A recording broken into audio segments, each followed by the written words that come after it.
Greetings. My name is Dr. Waddell Brooks, Sr., your host, and this is Community Focus. Ladies and gentlemen, we have an outstanding guest with us this morning, Mrs. Lynn Vorian, Alderman, 8th Ward, Waukegan, Illinois. Yes. Good morning, Ms. Vorian. Good morning. We're very happy that you've taken time from your busy schedule to be with us, come down to the studio this lovely Sunday morning to talk to Lake County about Waukegan, but most specifically the 8th Ward in Waukegan. You are a person that Waukegan should know, and I will be learning right along with my audience here about the great city of Waukegan. Tell our listening audience, first of all, a little bit about your personal and professional background. Okay. I was born and raised in Waukegan. I was born at St. Teresa's Hospital in 1963, which makes me 56 years old. Okay. People don't have to do the math. Okay. I was educated in the Waukegan schools. I went to West Grade School. I went to Jefferson Junior High. I went to Waukegan East High School. Graduated from Waukegan East in 1981 and went to Northern Illinois University for 2 years and got my undergraduate education there and went on to Palmer College of Chiropractic in Davenport, Iowa, where I graduated in 1986. I worked for another chiropractor for about a year and then started my own practice, and I was in various locations around Waukegan, and now my office is on Greenleaf Street in Waukegan. I've been practicing on my own for over 30 years. I've touched a lot of lives. I've been able to help a lot of people. Mm-hmm. It's been an awesome career. And I just reached a point in my life where I felt I needed to try to do something for my hometown. And so I decided to run to become an alderman. And I knocked on a lot of doors and met a lot of people, and I won my election. You have a very unique family background. Tell us about your family. Well, my mother was an illegal immigrant from Canada, actually. She had a kind of a rough childhood. Her and her mother just never really got along, sadly. My grandma was a difficult person, so my mom left home at 14 and became what you would now call probably a nanny. She was in a town about 20 miles away from her hometown, which is a small little town in Canada on Georgian Bay, just a beautiful place. And she saved her money, and one of her favorite aunts was here in Waukegan, and she really wanted to come visit them. So she saved her money and took a trip down here and was intending to only stay for 2 weeks. And her aunt convinced her to stay. The war was over. It was 1946, and there were plenty of jobs in Waukegan, and she could potentially see a better life for herself. So she decided to stay in Waukegan. And she met my dad a couple years later. My father was from a small town in southern Illinois. He had been in World War II, got discharged at Great Lakes, and went home, and there were no jobs down there, mostly coal mining jobs down there, and there just weren't any jobs, and he knew there would be jobs in Waukegan, so he came back up to Waukegan, and he got a job at John's Manville. And him and my mom met at a place on Genesee Street. I guess it was hopping back then. And they got married, and they had 4 kids. I'm the baby of the family. My father was injured when he was 27, I believe. My mom had just had my sister, was still in the hospital. You know, back then they kept you in the hospital for 10 days or something. Okay. And my dad got injured at John's Manville and ended up losing a leg and was out of work for 3 years. So that was a very rough start to their young marriage. But my father did the rehab and got one of the first, wooden legs that ever was in existence, and worked his way back into going back to work. And they lived on $12 a week while he was off of work, which seems utterly impossible today and was difficult then even. But I lived a typical, middle-class life, I guess, growing up. We had a home, we had cars, we had vacations, but not a lot of extra money to throw around. But me being the youngest, I think I probably had more than the older kids had. But I learned to work hard and study hard, and I really wanted to make a better life for myself, even than what my parents had provided. Yes, I'm from Southern Illinois also.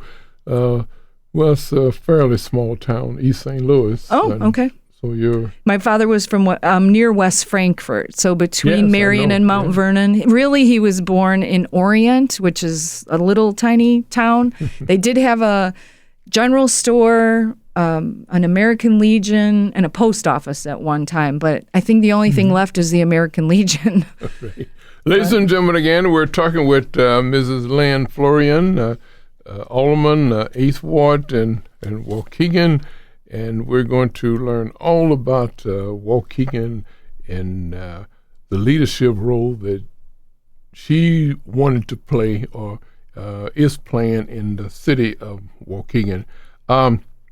Tell us, Lynn, though, you alluded to it, but tell us more about what piqued your real interest in becoming an alderman here in the city of Waukegan.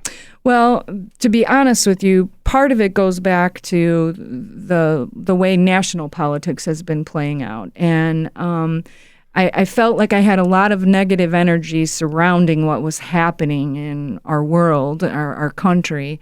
And I felt like I needed to do something positive to try to overcome this negativity that I was feeling. Politics has sort of been a hobby of mine for the last 10 or 12 years. I follow it closely and, watch MSNBC and CNN and all that. And so I just felt like I needed to do something with this energy. And I actually got involved with a group of ladies.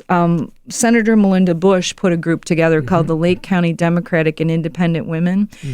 And our goal is to get women into 50% of the elected positions throughout the county. And we worked really hard to get some women elected last fall. And while that was happening, I had this idea that I might want to do it, and it inspired me to see these other ladies running and winning. And so and the fact that I love Waukegan, and I really feel we're in a transition. We were a manufacturing community. That's not coming back. But what are we going to be? And I'd like to be part of that process to see what Waukegan can become. Yes. Tell us about Waukegan then and now. You mentioned that it was, I guess, industrialized and a town. A lot of things were happening near the lake, outboard marine, and some of the other. But that type of businesses are gone. Industrialized is gone. Industrialization is gone. And now, what do you see coming in the city of Waukegan? Well, I think there's a lot of potential. I've talked to some people who are very interested in green energy, clean power. Okay. What if we put solar panels where Johns Manville used to be? There's not a lot we can do with that property because of the pollution and the PCBs, or not PCBs, they're asbestos. So what if we put solar panels there? I mean, I could see that happening. What if we had a wind farm somewhere? It seems like that type of energy is a real possibility. I know in Canada, there's the provinces that have gone to solar energy and wind energy are doing better economically than the provinces that have not. Wow. So why can't we tap into that? What if we had places that made those around here? Or, I just think the possibilities there are pretty great. I think that we've never really tapped into our full potential with our beach and our lakefront. It was always just where the factories were. Yeah. And now we're transitioning out of that, and maybe there'll be some high-end housing. I mean, look what's in Chicago. Some of the most prime real estate in Chicago is right along the lakefront. And I think besides Chicago, Waukegan has more lakefront footage than any community on this side of the lake. So I think we really need to maximize that. And I know we don't have the money per se to do it ourselves, but I don't know why people aren't knocking down our doors to see it accomplished.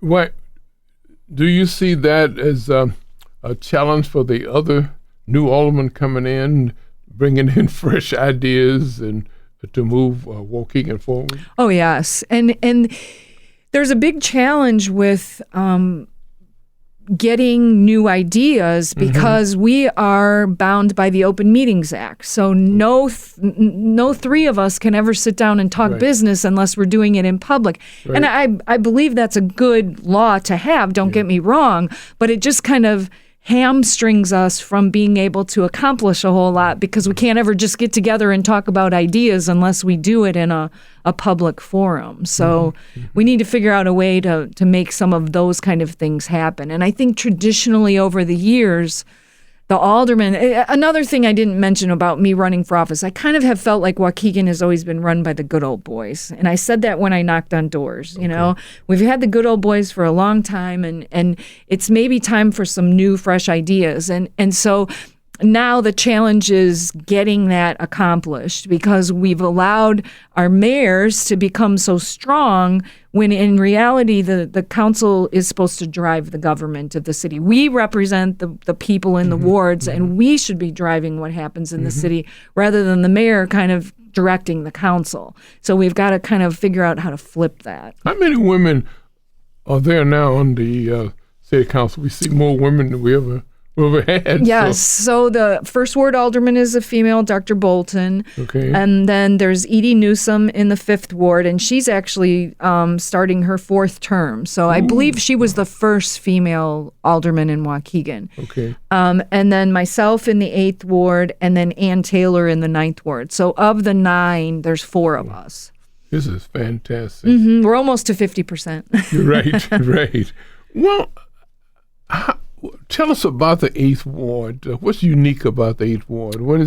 What's like the population of it and what area that you cover? So the population is roughly about 10,000. Waukegan is about 90,000 people officially. We're suspecting it's more based on our ambulance calls and water usage and some other things that they use, which is why the census is so important coming up because we need everybody counted. Okay. Because we need to get our percentage of dollars back from Washington and Springfield. But anyway, so it's about 10,000, let's say, because there's 9 aldermen, 90,000 people. They try to divide it about equally. So my ward covers roughly the area around the airport, so the whole northwest part of the city. So basically from Sunset and Macquarie, kind of north and west from there. But I also have Castle Crest, and I also have Tuis Farm, which is way up off of Beach Road, and some houses along Beach Road. It's really kind of wacky. So the unique thing I feel about my ward is I probably have some of the newest homes in the city, and I also have some very old homes. You know, I talked to one couple, they've lived in their home 50 years. Wow. You know, and then I have other homes I know out by me. I live out by Midlane. There's a subdivision out there. There's some people who have only lived in their home a year and it's brand new. So it's kind of a big variation. And as far, racially diverse, economically diverse, kind of represents the whole city. I think you say Midlane. I think the alderman, not alderman, but attorney Jonam, is he out there? Yes, he actually lives right around the corner from me, and he is the precinct committeeman in my area. So he's active too. Yes, he belongs to the Warren Township Democrats, and he was very helpful to me when I first started running because he's been involved in politics a lot longer than I have. So, what media do you use to contact people in your ward? Well, I mostly use Facebook at this point. I did have a ward meeting a few weeks ago, and I collected some email addresses then. Yeah. And I'm going to try to compile those email addresses into a group so that I can reach out to those people. And I'm hoping more and more people, if anybody from the 8th Ward is listening to this, please, my email address is available. I'll tell it to you now, but it's available. Email me your address. I'll add you to the list so I can start communicating about what happens at City Council, what's coming up. So my email address is lmflorian@comcast.net. It's lmflorian@comcast.net. Okay, tell us,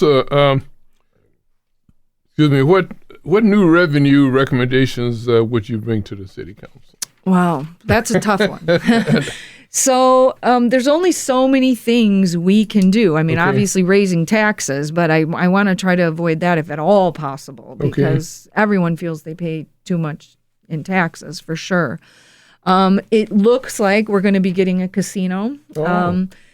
That's, kind of, it's not a done deal, let's say, but it looks like it's coming to Waukegan. There's, obviously always the devil's in the details, as they say, but a casino could bring some new income to us. I personally am a little weary of what else it may bring along with revenue. There's evidence that, crime may go up and some bankruptcy, poverty, those kind of things, because I believe there's consequences for gambling. But is that people come in with a heavy pocketbook and leave empty? Right.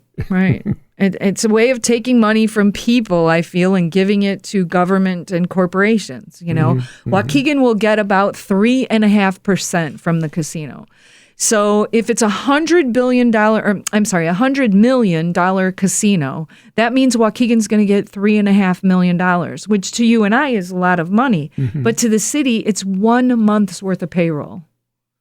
So really, how much is that really going to do for our city, and at what cost? We might have to hire more policemen. We might have to hire more firemen. Definitely. I've heard, they may need to put another police station out by the casino. Yeah. The casino itself will be very self-contained and very safe. It may be the safest place to be in the world because they want to keep their money. Definitely. But once you leave the casino, then sometimes you end up with some consequences. So I'm a little concerned about, the dollar signs people see from a casino, but the area surrounding us, North Chicago would participate. Let's see, Park City, and then the county also.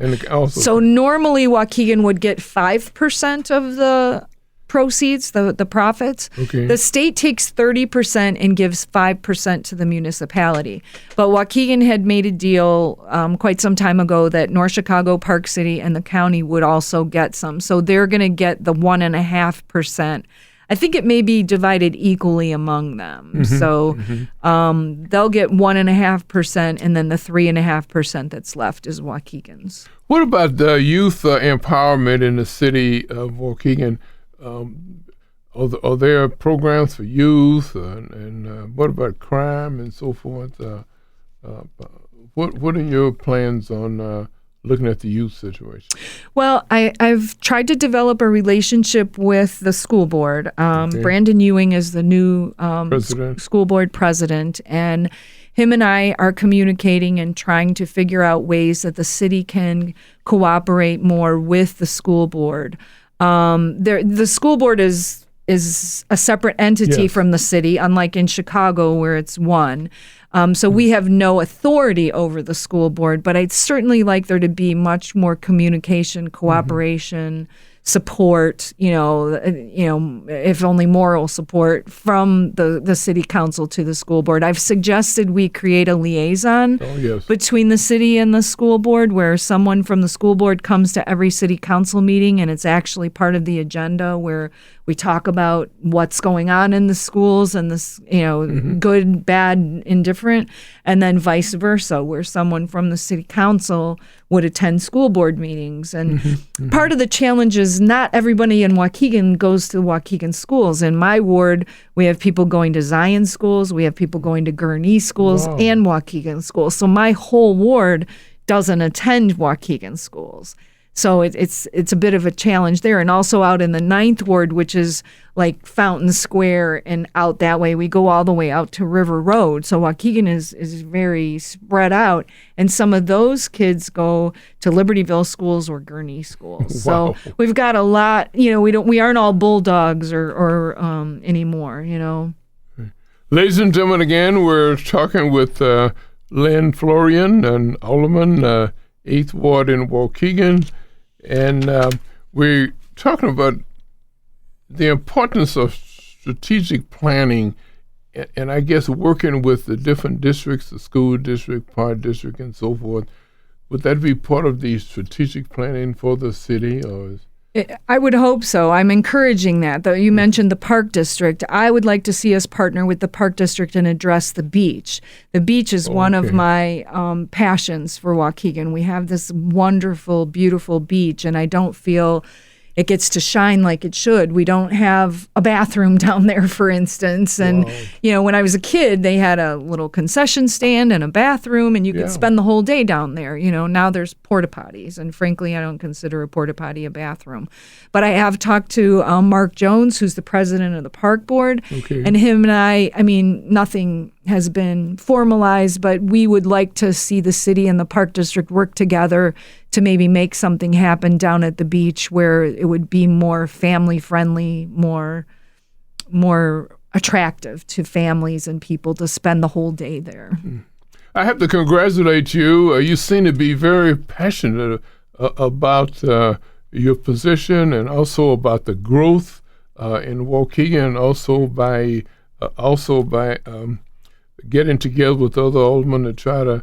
But it seems like leadership would play a great role, and you appear to be have signs of being a great leader. Well, thank you. I was the first woman president of the Waukegan Exchange Club. Oh. I have been a member of Lake County Crime Stoppers, and I was a treasurer for that organization. Okay. I was involved in the leadership of my church for many years. I ran the free meal at my church for about 7 years. So I've had some leadership roles, and I'm learning this role. I wouldn't call myself a leader yet, but I anticipate I will be. I'm not much of a follower. I'm usually a leader, and I anticipate that once I get, my foundation underneath me, that I will be taking a leadership role on the council. Tell us about your chiropractic profession. Is there a lot of training involved in case some high school students may be interested and want to get into chiropractic? Okay, so now currently you have to have a bachelor's degree to get to chiropractic college. I did not have to when I went back in the 80s. You only needed 2 years of schooling, but now you need a full bachelor's degree. And then chiropractic college is another 4 years. They have a plan where you can do 3 years of undergrad, go to chiropractic college, and get both degrees in 6 years, which I think is awesome. So you can get 8 years of schooling in 6 years, which is an amazing thing. It saves money and time, which I like. But chiropractic is an amazing profession. I've been able to help people. From a little tiny baby was born with her jaw out of alignment, and I was able to help her. And I have patients in their 90s that are begging me not to retire before they pass away because they can't imagine not being able to come see me. So it's an amazing profession, and I encourage anyone who is interested in a healthcare profession to consider it, because it's a great way to touch a lot of people. And I feel like my friends come visit me all day and they pay me to come visit me. So I feel blessed. Well, how do you get your referrals? Most of my patients come to me from other patients, frankly. I don't do a lot of advertising. I never really have had to. But I have a lot of families that come where generations come, the grandparents, the parents, and the kids. And I've had some patients I've had my whole career. I've watched their children grow up. I had a patient in the other day. Her daughter's now as tall as her, but I first adjusted her daughter when she was crawling. And now she's this young lady, and I'm like, makes me feel old. But it's a great profession. It's using your natural ability to heal your body and tapping into that, which I love. Fantastic.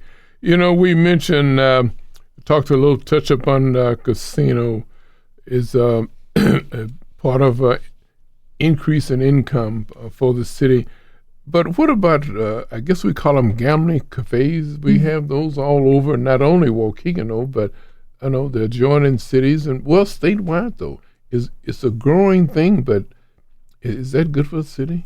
Well, that's up for debate, in my opinion. So Waukegan has had those gaming cafes since 2012. Okay. And since that time, over $1 billion has been gambled in Waukegan. $1 billion? $3 billion in the county of Lake. So 1/3 of the gaming has happened in Waukegan.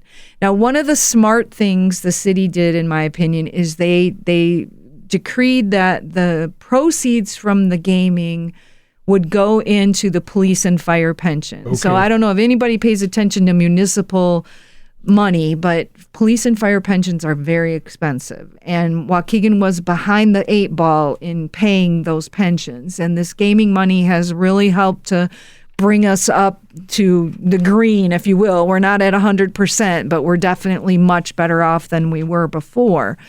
But in the general sense, I mean, our city budget this year was the $3.5 million deficit. So in my opinion, overall, it hasn't done a heck of a lot for us if we're at a $3.5 million deficit. And if you remember, I told you that if the casino is $100 million, we're going to get $3.5 million, and everybody's all excited. But we've already spent that money. We were $3.5 million behind already. So it's only going to cover our current deficit. It's not going to do anything to create anything new, in my opinion. But yeah, these gaming cafes are everywhere. And unfortunately, the city council voted to create a downtown entertainment district from West Street to the beach, from Grand to Belvedere, where there's no restrictions on gaming or liquor licenses in that whole area. It's called an entertainment district. I voted no on it, but it still passed. And we had an ordinance before where it was 1,500 feet. You had to have at least between these gaming cafes, so you didn't have them single. Well, now downtown, there's no restrictions. Right. Well, do you have any time for recreational time, I do. We play golf. My husband and I, we just played Greenshire on Sunday. I entertained my cousins from Canada the week of 4th of July. They were here, and I took a couple days off so we could go to Chicago and do some fun things with them. Okay. We do travel a couple times a year. We usually go to Florida once a year around Thanksgiving, and we love Alaska. We went to Banff a year and a half ago and loved it there. So we do some traveling and that sort of thing. So, well, what about the ultimate goal of Lynn Vorian? The ultimate goal, huh? Well, I thought when I got into politics, I might want to try to run for state office at some point, but I might have gotten in too late since I'm 56 already. Well, this term will take me to 60. It was hard work knocking on doors, let me tell you. Even though I exercise every day, it was hard work. So I don't know if I could run for state office. We'll have to see. Yeah, we have a state representative, which is 2-year term. I think a state senator is 4-year term. Right. But think now we have some young presidents. So President Obama was about 40, 42, I guess, or something like that. But we have in the 70s now. So it varies. You're right. Well, thank you. Ladies and gentlemen, we want to thank you for listening to another awareness session on Community Focus. We've been talking with Lynn Vorian, Alderman, 8th Ward, Waukegan, and she's given us some great inspiration about the 8th Ward in Waukegan. We will have other aldermen coming in the future. Thank you for listening to another awareness session, again, on Community Focus. My name is Dr. Wardell Brooks, Sr., your host.